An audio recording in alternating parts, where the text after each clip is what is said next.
L'une des ignobles ruses de prédilection des phobiques de la morale, des irresponsables, en vue d'essayer, pathétiquement en réalité, d'assimiler l'indignation morale juste contre un mal qu'ils défendent, qu'ils veulent faire passer pour bien, à de la bêtise, à un manque de moralité et de sens des priorités, consiste à comparer le dit mal à un mal qui lui est plus grave.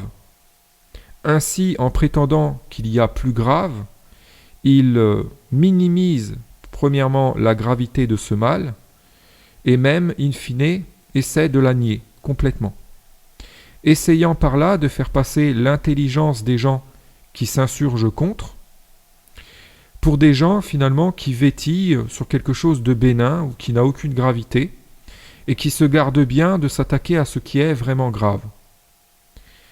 Donc voilà ce qu'ils font pour essayer de se dédouaner face à l'indignation morale. On va prendre un exemple tout simple. Quelqu'un qui va couvrir finalement un voleur. Parce que ce voleur, parce qu'il a des liens d'amitié avec, parce qu'il ne veut pas reconnaître que son amitié pour ce voleur finalement est injuste, qu'il se méprend au sujet de cette personne, va souvent réagir, si vous vous indignez contre ce vol, par du sophisme, en inventant toutes sortes de versions, pour essayer de soutenir l'idée que ce vol n'est pas si grave, pour en minimiser la gravité, pour essayer d'innocenter la personne. Et dans cette démarche qui est très malhonnête, cette personne va alors effectuer une comparaison malsaine. Elle va prendre d'autres cas de vols plus graves et va même s'illustrer en personne qui s'indigne contre la gravité de ces vols, non pas par authentique indignation morale contre eux, ces graves vols, mais perversement, de façon perversement intéressée, pour essayer de faire valoir l'idée erronée que le vol que cette personne veut défendre, veut couvrir finalement, n'est pas si grave. Vous voyez, donc c'est-à-dire que ces gens d'une extrême malhonnêteté sont capables parfois même de s'illustrer en gens très indignés contre certains maux, certains problèmes, certains faits scandaleux, mais c'est souvent, malheureusement, de façon perverse, pour mieux couvrir finalement des crapules. Voilà. Donc il faut bien comprendre cette instrumentalisation perverse de certains faits indignants, de certains méfaits de leur part, hein, et l'arrière-pensée de leur indignation, qui est alors finalement une indignation stratégique, hein, et je dirais sélective, vis-à-vis de certains faits. Comprendre que derrière, il y a l'arrière-pensée souvent de minimiser et voire même de nier la gravité d'un mal qu'ils cherchent à défendre. Donc vous voyez des gens notamment sur des réseaux sociaux qui vont prétendre que certains trucs sont scandaleux, qui vont vilipender des personnalités certes corrompues, mais qui vont, sous couvert de cette image alors de révolter contre l'immoralité qui se donne alors, vont couvrir d'autres immoralités encore pires, ou du même acabit. Vous voyez ? Et finalement, quand on réfléchit, on comprend que ces gens sont contents qu'il existe finalement ces immoralités dont ils se servent alors, car sans elles, ils ne pourraient pas, finalement, couvrir les immoralités qui leur sont si chères. Vous voyez ? Par exemple, nous avons des gens qui vont s'insurger contre le sionisme pour mieux couvrir la scélératesse islamique. Vous voyez ? Donc, finalement, c'est à chaque fois, on se retrouve avec des gens qui se critiquent mutuellement, mais qui ne valent pas mieux, qui jouent dans la même cour, dans la même basse-cour, dans le même bac à sable, si je puis dire, très puérilement, qui se chamaillent, mais qui en fin de compte, dans le fond, qui se chamaillent superficiellement en surface, mais qui dans le fond sont d'accord finalement, se rejoignent dans l'immoralisme et qui se servent mutuellement de leurs torts respectifs pour se couvrir mutuellement. Vous voyez ? Ils s'entraident en fait. Donc on voit ça notamment chez les politiques, hein, qui vont qui vont par médias interposés finalement se simuler, se quereller, ils vont pointer du doigt leurs torts respectifs, tout ça. Mais dans le fond, ils se rejoignent et finalement, ils essaient de faire de leurs torts des outils finalement de sanctification. C'est hallucinant, c'est hallucinant. Ils essayent de faire de leurs immoralités, des méfaits qu'ils commettent, une force en fait, et un outil de couverture. C'est hallucinant, c'est hallucinant. Donc là, voilà, donc il faut se méfier de ça, du discours de ces gens qui disent toujours qu'il y a toujours pire, hein, qu'il y a plus grave, et qui, lorsque vous vous indignez contre un mal qui est quand même assez grave, hein, pour légitimer une indignation, vont toujours vous dire que finalement il y a plus grave, que vous vous trompez de cible, que vous feriez mieux de vous attaquer à quelque chose de plus... hein, ils vont vous brandir des exemples, hein, mais certes, s'il y a vraiment cette réalité qu'il y a plus grave, ceci ne fait pas que le mal alors objet d'indignation n'est pas mal, n'est pas grave, hein. Il y a certes des échelles de gravité, hein, il faut hiérarchiser les méfaits en fonction de leur degré de gravité, effectivement, et s'indigner contre les plus graves, hein, il faut s'indigner proportionnellement à la gravité des méfaits, mais ceci n'est pas une raison pour nier la gravité des méfaits les moins graves, hein, voilà. Donc il faut être quand même cohérent, il faut être honnête. Par exemple, un petit larcin, hein, c'est quand même grave, c'est mal de voler. On ne va pas tolérer des larcins, des petits vols, sous prétexte qu'il y a des gens qui commettent des gros vols. Voilà. Donc on ne va pas tolérer des petites attaques sous prétexte qu'il y a des gens, par exemple, qui violent, hein. Donc se servir de plus immoral, de plus grave, pour finalement amener les gens à tolérer ce qui est moins grave et in fine les amener à prendre goût à la gravité finalement et à positiver la gravité en commençant par des choses un petit peu graves et les amener petit à petit à aimer ce qui est de plus en plus grave. Ceci est très malhonnête, c'est très malsain, c'est une technique employée par les pervertisseurs, si je puis dire. Voilà, c'est très courant. Et je tenais à m'insurger contre ça. Il y a très peu d'audio là-dessus, hein. Il se garde bien forcément d'expliquer, de pointer du doigt cette malhonnêteté et cette technique. Donc voilà, malheureusement, aujourd'hui, à chaque fois, dès qu'on s'insurge contre ce qui est vraiment grave, ils nous font passer pour des gens qui extrapolent, qui dramatisent, hein. Ça, c'est très caractéristique de ce qu'ils osent appeler le positivisme, qui est en fait du négativisme, car il est négatif de dédramatiser, car c'est bel et bien ce qu'ils font follement, ce qui est très grave, hein. Eux, ils minimisent la gravité et voire la nient de ce qui est vraiment grave. Ils appellent ça du positivisme. C'est du négativisme, puisqu'en dédramatisant ce qui est vraiment dramatique, ce qui est grave, nuisible, finalement, ils font en sorte qu'ils ne s'indignent pas contre eux-mêmes et ils font en sorte que les gens ne s'indignent pas contre. Donc, ils font en sorte que finalement, ils protègent le truc et ils permettent à cette chose de subsister et de continuer d'être cautionnée. Donc, vous voyez, finalement, c'est négatif puisque ça amène cette chose, ça participe à la défense de cette chose et ça contribue à ce qu'elle continue de nuire. Voilà. Donc, ces conséquences subsistent, hein, puisque les conséquences d'un fléau ne peuvent pas disparaître si ce fléau subsiste. Hein, aujourd'hui, on a des gens qui prétendent que c'est en défendant les causes des problèmes qu'on va remédier à ces problèmes, hein, dans leur folie. C'est hallucinant et souvent ils proposent d'ailleurs, et j'en ai souvent parlé, ce qui est en cause comme solution, hein, encore pire, donc c'est hallucinant.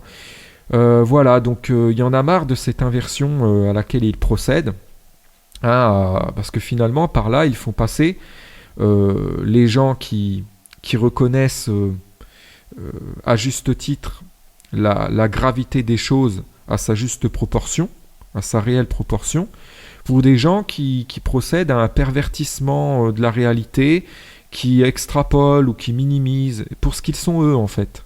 Voilà. Donc la vérité, c'est que ces gens anti-morales ne veulent pas se moraliser, ne veulent pas se responsabiliser. Lorsqu'on leur démontre qu'ils considèrent à tort quelque chose de grave, de très mal, comme quelque chose de bien, au lieu d'avoir l'humilité et l'intelligence de se remettre en question raisonnablement, de se déprendre de leur goût pour cette chose, de reconnaître qu'ils ont eu tort, d'aimer cette chose, de la soutenir, de dépeindre les gens qui s'insurgeaient contre comme étant des cons pendant tant d'années, eux se drapent dans leur orgueil et pour ne pas reconnaître qu'ils ont eu tort, pour rester dans leur mythe de personnes irréprochables, qui n'ont jamais fauté, qui n'ont jamais été coupables de méprise, inventent tout un tas d'histoires. Voilà. Et par cela, ils sont très ridicules, ils s'enfoncent. Ils s'enlaidissent, ils se ridiculisent. Et plus ils se ridiculisent alors, et plus ils prétendent en plus qu'ils sont aux antipodes du ridicule, et que c'est vous qui, en pointant du doigt cette auto-ridiculisation de leur part, qui êtes ridicule. C'est vraiment le comble. Vraiment le comble. Ils sont toujours en train de faire à moins immoral qu'eux la morale qui est valable pour eux-mêmes et qu'ils devraient accepter de recevoir en fait. Voilà.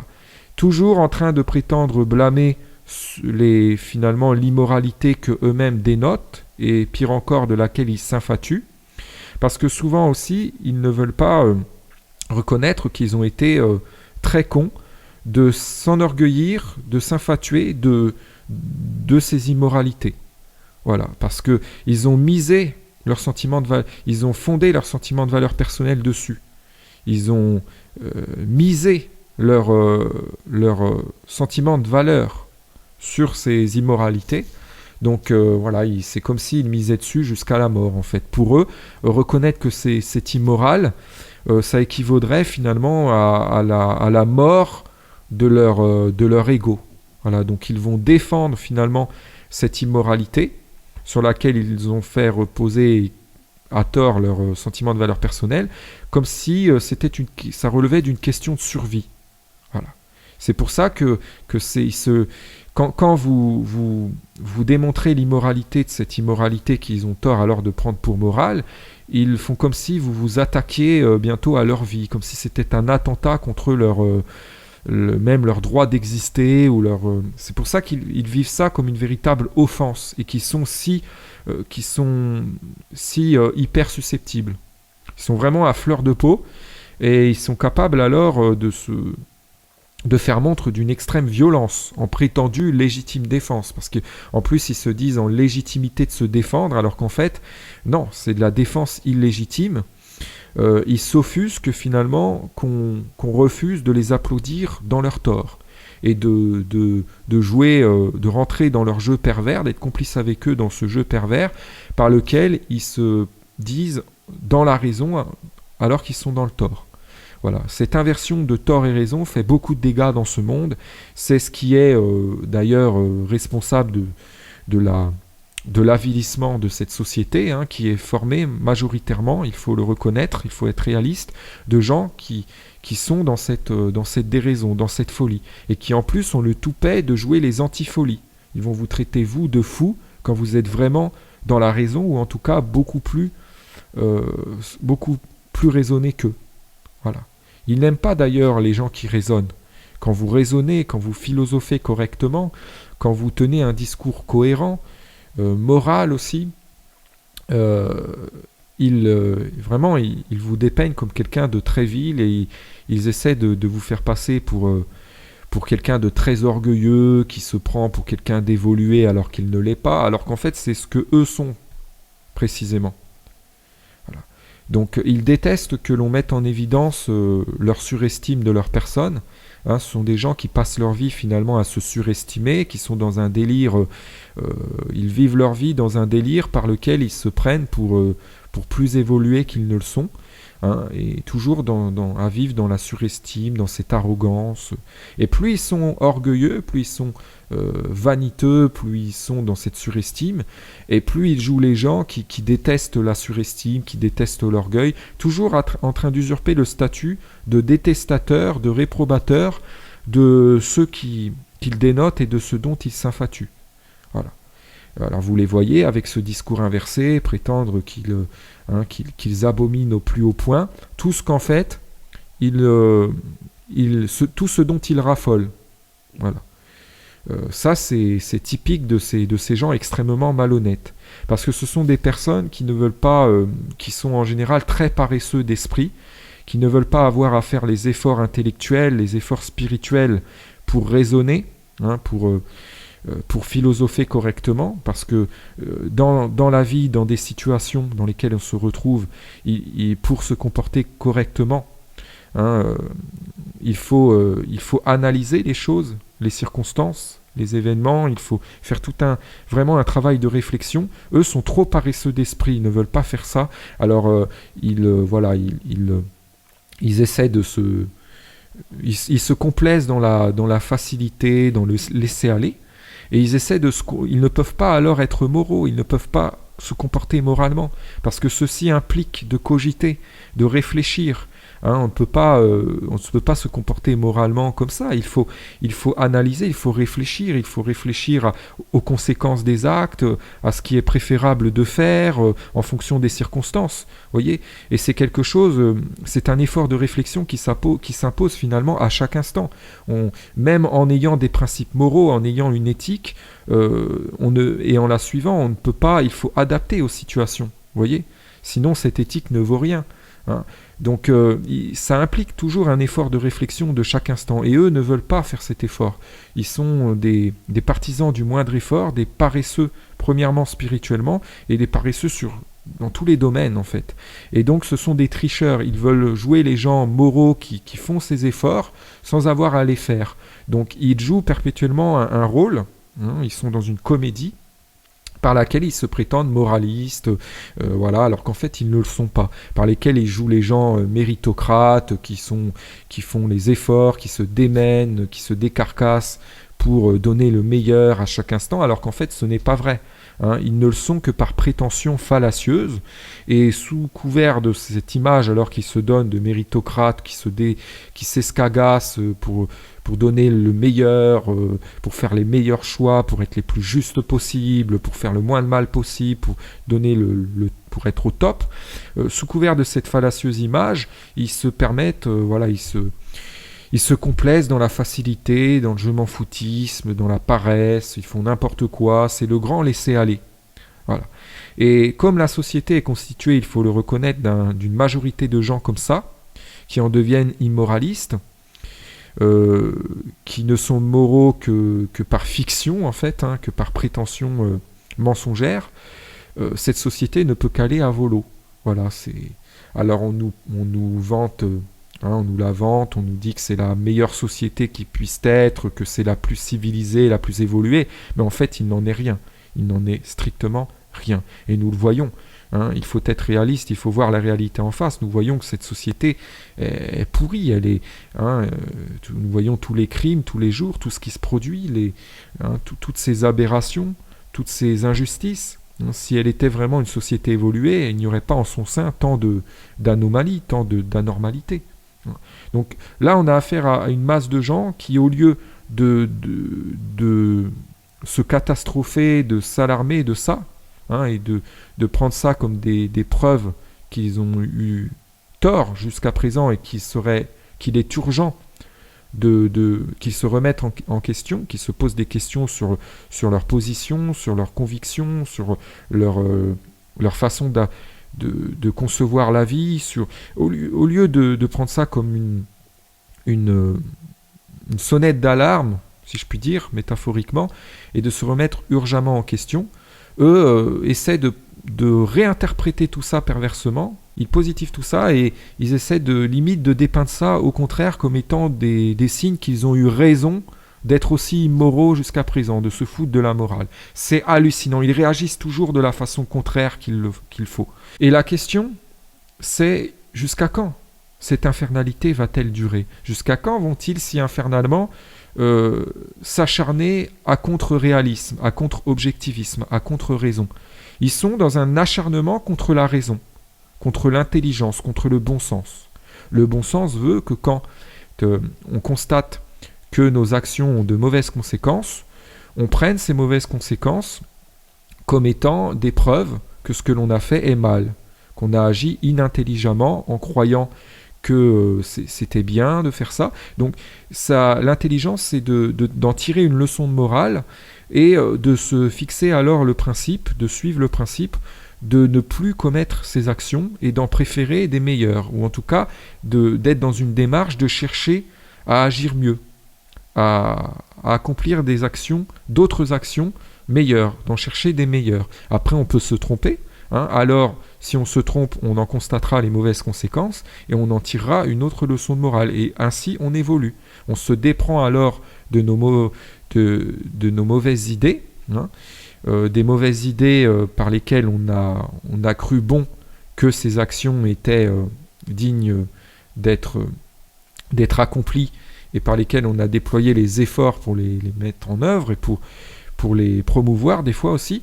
Donc en comprenant que c'était de la bêtise, alors on se purifie, si je puis dire, et on évolue petit à petit. Aux antipodes de ces gens extrêmement orgueilleux qui sont toujours dans le déni de l'évidence de l'immoralité de leurs actes et qui vont, eux, au contraire, s'acharner à en remettre une couche, hein, comme si à chaque fois les conséquences de leurs mauvaises actions étaient des preuves que leurs actions étaient bonnes. Vous voyez, ils interprètent toujours de façon inversée les réalités, les choses. Donc à partir de là, c'est très dur de les raisonner en fait. Hein, tant qu'ils fonctionnent sur ce mode de l'inversion, hein, par lequel ils interprètent tout comme étant son contraire, il est extrêmement dur de les raisonner, de les assagir. Parce que tout ce que vous allez leur dire, ils vont l'interpréter comme étant son contraire. Pourquoi en vérité? Parce que dans le fond, en fait, ils voient que vous avez raison. Mais ils n'ont pas la volonté de se responsabiliser, de vivre moralement. Parce que ce sont des feignants. Ils savent parfaitement que se tenir à des principes moraux et que de réfléchir à chaque instant en vue de se comporter du mieux possible, ça implique de faire des efforts intellectuels et ils ne le veulent pas. Ce sont des paresseux d'esprit. C'est pour ça que vraiment, je crois de plus en plus que le défaut foncier de base qui pose le plus problème dans ce monde, c'est vraiment la paresse, la fainéantise. Et d'ailleurs, il y a beaucoup de gens qui se racontent des histoires sur eux-mêmes pour ne pas reconnaître qu'ils sont tout simplement feignants. Voilà. Il faut vraiment... dans la vie, ce n'est pas si simple. Hein. Il y a des efforts à faire. Hein. Pour mériter, il faut faire des efforts. Hein. D'ailleurs, c'est là tout le concept du mérite. On est méritant parce qu'on a fait des efforts. Et on n'est plus méritant à faire le bien. Pourquoi? Parce que le bien nécessite plus d'efforts. Hein. Donc finalement, l'immoralité, c'est le truc des feignants. Voilà, c'est tout. L'immoralisme, c'est la philosophie des feignants, des gens qui ne veulent pas qui ne veulent pas faire d'efforts, qui se complaisent dans la facilité. Et c'est pour ça que certains bons philosophes disent que le mal, in fine, c'est la facilité. Voilà, c'est plutôt la préférence pour la facilité. La préférence pour la facilité, le fait de se complaire dans le moindre effort, en tant que partisan du moindre effort, se complaire dans la facilité, c'est ce qui conduit finalement à l'immoralité et à être aussi mauvais, à se voiler autant la face, à être d'une telle mauvaise foi. Hein, et voilà, c'est tout. C'est tout. Dans la vie, il faut faire les efforts pour développer les qualités, les vertus, qui fait qu'on est méritant. Alors, quand on travaille... et c'est ça l'honnêteté. L'honnêteté, c'est vraiment dans cette démarche de faire les efforts pour travailler, pour développer vraiment des qualités, hein, et ensuite pouvoir se prétendre être quelqu'un de bien. Hein, puisqu'on a alors les vraies qualités, on a travaillé pour ça, et c'est là qu'on est vraiment méritant. Beaucoup de gens, partisans du moindre effort, qui trichent en fait dans la vie, qui récoltent sans avoir à mériter, en se faisant passer pour meilleurs qu'ils ne le sont, pour obtenir de la considération ou être reconnus comme des gens brillants, excellents, sans avoir à faire les efforts pour l'être vraiment, pour le mériter, jouent les méritocrates. Ça, c'est vraiment infernal. Et ils prétendent qu'ils méritent vraiment ce qu'ils obtiennent en fait par la triche, par la simulation de moralité et d'excellence, en s'inventant des qualités, en persuadant par la mythomanie, par le vice, par le sophisme aussi, en persuadant les gens qu'ils ont vraiment les qualités qu'ils prétendent avoir, en hâbleurs qu'ils sont, ils prétendent, ces gens-là, qu'ils méritent vraiment alors ce qu'ils obtiennent par cela, par cette tricherie. Mais c'est vraiment laid. Franchement, je ne sais pas que. Franchement, à leur place, j'aurais extrêmement honte. Vous imaginez, ils ne sont même pas. Ils savent qu'en fin de compte, ils ont obtenu toutes ces choses par la triche. Quelle fierté peuvent-ils avoir? Puisque c'est du mensonge, c'est faux.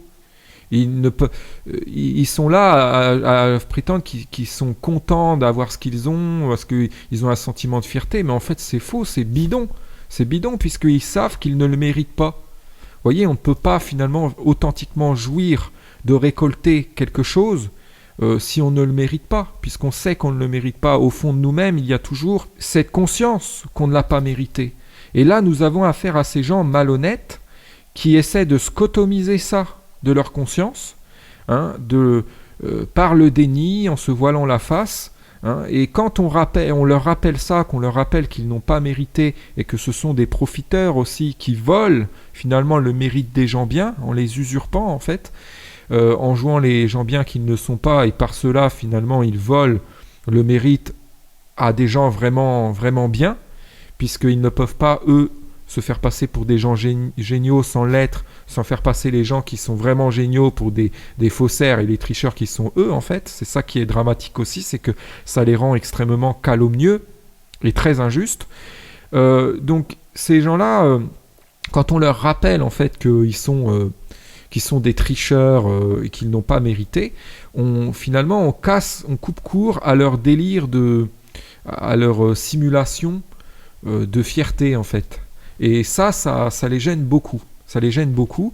Et après, quand ils vont continuer de tricher, parce que ça ne les arrête pas malheureusement, ils auront toujours, ça leur rappellera toujours, à chaque fois qu'ils tricheront, qu'il y a eu ces personnes que nous sommes qui leur ont fait cette remarque. Et ça leur reste dans la tête. Ça les hante. Et ça les fait chier. Vous voyez, donc on a un certain pouvoir, nous moralistes, finalement, quand on met en exergue leurs torts, et par là qu'on leur montre qu'ils sont qu'on leur rappelle leur statut de tricheur, on a un certain pouvoir. Car les propos qu'on leur adresse, bien qu'ils prétendent que ça n'a pas impact sur eux, tout ça, finalement les touche beaucoup plus qu'ils le laissent percevoir. Moi, j'ai vu des personnes vraiment criser, mais à un point, vous voyez, ils crisaient comme ces gens qui sont exorcisés. C'est-à-dire que c'était vraiment des crises démoniaques. C'est-à-dire qu'ils étaient tellement confrontés face à mon discours moraliste à leur tort, qu'ils n'en pouvaient plus, ils tapaient une crise, mais une crise d'hystérie, quoi. C'est comme si j'étais en train d'exorciser une personne de l'exorciser, quoi, de la crise démoniaque. C'était vraiment très, très malsain. Et on comprend que ces gens-là, finalement, sont dans une folie, dans une démence. Ils se mentent constamment à eux-mêmes, et plus longtemps ils se mentent, et plus finalement ils sont hostiles à toute critique morale. Voilà. Plus il y a des gens qui se sont mentis, mais d'une puissance et très indiciblement, mais pendant des années. Et ces gens-là ont un ego surdimensionné, parce que c'est reconnaître leur statut de menteur, de personne malhonnête, ça impliquerait que toute leur vie ils se sont comportés en pourris et en voilà. Donc c'est vraiment une remise en question de tellement de choses, que voilà, qu'ils ne veulent pas, quoi. C'est leur monde qui s'effondre. C'est donc là ils crient, et pourtant ils devront tôt ou tard passer par là. Donc là déjà, si face à des humains moralistes, ils crient comme ça autant, je me demande comment ça va être face à l'autorité morale dans l'au-delà. Ça va être quand on dit qu'il y aura des pleurs et des grincements de dents, c'est vraiment euphémique. Ça va être une crise, mais pas possible, pas possible. Et finalement, ce sera ça leur enfer, vous voyez. Ce sera ça. L'enfer, ce qu'on va appeler l'enfer, c'est en fait comme un espèce de purgatoire où l'autorité morale juste aura raison de finalement de leur perversité, de leur malhonnêteté. Ils devront faire face finalement à leur mauvaise conscience et s'épurer la conscience pour en finir avec cette malhonnêteté. Mais pour cela, ils seront obligés de reconnaître qu'ils ont été des gens très bas, très mesquins, et ils vont en prendre un sacré coup à leur ego. Hein. Mais s'ils prendront un sacré coup à leur ego, ce ne sera pas une injustice, ce sera finalement, ce sont eux qui se sont auto-condamnés à ça, en vivant dans la malhonnêteté, dans le mensonge. Toute personne qui vit dans le mensonge, même si elle a beau se convaincre le plus fortement du monde qu'elle vit dans le vrai, qu'elle est honnête, tout ça, même si elle peut se convaincre qu'elle est irréprochable, tôt ou tard, elle devra affronter la vérité et la réalité aura raison de sa folie. Voilà, donc finalement, elle s'auto-condamne à souffrir. Et c'est ça l'immaturité finalement, c'est cet acharnement à contre-bon sens, à contre-vérité, cet acharnement dans le mensonge, dans la bêtise, hein, plutôt que de tout simplement reconnaître qu'il est vain de s'acharner comme ça à contre-réalité. Voilà, ce sont des gens très stupides qui ne veulent pas s'en remettre aux évidences. Voilà, il y a des lois dans ce monde, il y a des choses qui sont mal, des choses qui sont bonnes, voilà, c'est tout, il faut se comporter moralement. Nous avons le devoir existentiel de nous comporter de façon responsable, et voilà, face à ça, face à cette réalité, il y a des gens qui ne veulent pas faire les efforts pour ça, et qui se complaisent dans la facilité, qui trichent, et il y a des gens honnêtes, aux antipodes saints de ces gens qui finalement font les efforts et ont ce souci, cette honnêteté, hein, de bien se comporter, et quand ils se trompent, le reconnaissent. Et voilà, donc ça, ce sont les gens méritants, hein, et il est une anomalie qu'ici-bas, ils se fassent usurper par des médiocres, par des flemmards, par des gens finalement anti-justice, qui croient que du fait que dans cette vie, lors de cette incarnation, il n'y a pas d'autorité morale pour les empêcher de mentir. Ils croient que ça y est, ils sont tout permis, qu'ils peuvent tout refaire à leur sauce, qu'ils peuvent imposer leur loi d'inverseur. C'est ce qu'ils croient, hein, ils vivent dans le fantasme, et Dieu, avec un grand D, va couper court à leur fantasme, qui est en fait un fantasme que je qualifierais de démoniaque. Voilà. Finalement, ils se rendent démoniaques, et ils se rendent même démonolâtres en tant que personnes qui s'aiment alors démoniaques, par fainéantise. Voilà. Par fainéantise, ils sont anti-morales parce que pour eux, la morale, c'est fatigant, c'est suivre des principes, réfléchir. Pour eux, c'est se prendre la tête, hein, ils ne font que de le dire. Donc voilà, ils cherchent à se débarrasser de ça, hein, dans leur philosophie d'immoraliste. Voilà. Par cela, ils se pervertissent, ils se rendent de plus en plus malhonnêtes parce qu'ils ont beau se persuader tous, aussi nombreux qu'ils soient, que l'immoralisme c'est bien, que c'est la meilleure philosophie de vie, que c'est la raison, tout ça. Les faits sont là, hein, les méfaits qu'ils commettent ont des conséquences horribles, leur malhonnêteté est là, hein, la vérité est là, ils ne peuvent pas la scotomiser. Donc ils vivent perpétuellement dans le mensonge, et dans cette malhonnêteté, hein, ils se pervertissent, ils en deviennent démoniaques. Voilà, donc quand moi, en tout cas, je parle de démons, je tenais au passage à le préciser, je n'entends pas par là des créatures qui seraient créées démoniaques et qui ne pourraient que le rester. Contrairement à certains qui ont ce genre de théorie, qui leur permettent d'ailleurs c'est une forme de fatalisme de leur part en fait. Ils prétendent que c'est comme ça, qu'il y a des gens qui sont démoniaques, d'autres saints, et qu'on ne peut pas changer leur nature, point barre. Voilà, ça c'est terrible, c'est anti-remise en question. Moi ce que je dis, c'est que ces gens qui se sont rendus démoniaques ont la possibilité de ne plus être démoniaques, de se purifier, de se dépervertir, de se déprendre de leurs mauvaises habitudes et de sortir de la malhonnêteté pour devenir plus honnêtes déjà et devenir ensuite vraiment des gens exemplaires dans l'honnêteté, c'est possible. Alors, ça ne se fait pas rapidement, il faut du temps aussi, surtout s'ils ont été malhonnêtes depuis longtemps, mais ça peut quand même se faire assez vite. Ça peut se faire quand même assez vite si la personne fait montre d'une bonne volonté, d'une grande humilité.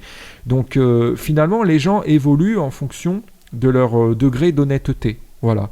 Les personnes les plus honnêtes sont celles qui évoluent les plus rapidement.